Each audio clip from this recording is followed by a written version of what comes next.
pupunta na investigasyon sa paggamit sa mga hindi maitago ng opisyal ng Bureau dahil sa kaso laban sa kanila. Ano, baby? Oh, nahiya? Ay, nahiya ang baby. Bureau of Fire Protection sa kasong isasampa ng Ay, sus. sa apat nilang kasamahan kaugnay ng Glorieta Tubles. Oh, baby. Oh, alin ka na, baby. Ito, oh, ayun, oh. Pero si SFO4 Ayun na, ayun na. Dali na, baby. sasampahan ng kaso.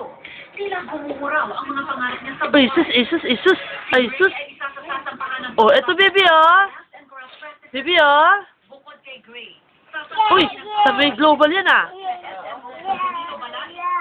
Ito, ha. Oh, lero yun, lero yun. Reynaldo Eno. Nabigla na po yung unang nararamdaman. Clear namin yung pangalan namin para naman Uy, yung Bureau of Fire naman natin na ginagawa namin yung aming tukurin. It's of course your job. Yes, ma'am. Not only my job, but my family.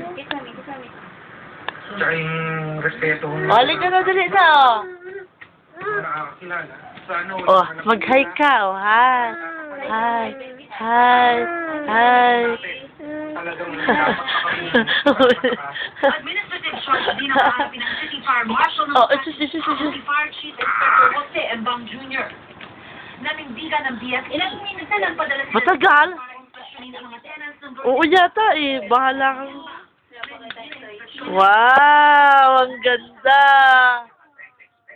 Ah, siguro 3 lang. Schedule na tayo na magkakandak ng inspection at nasa training naman siya. Ang mas advance, kulang tayo sa tao.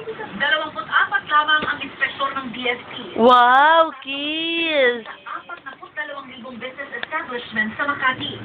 At noong nakaraang taon, 4,000 lamang ang na-inspeksyon nila. Sa dami na nga ng load ng mga establishment, hindi na kayang ikutin eh. Hindi na kayang inspection lahat. Suportado ng BFP ang kanilang mga kasamahan sa kasong kinakaharap nila.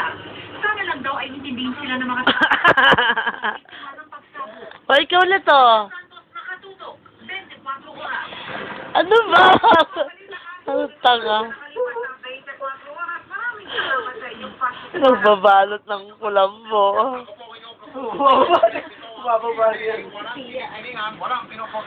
Walang kasinungalingan. Sa totoo lang.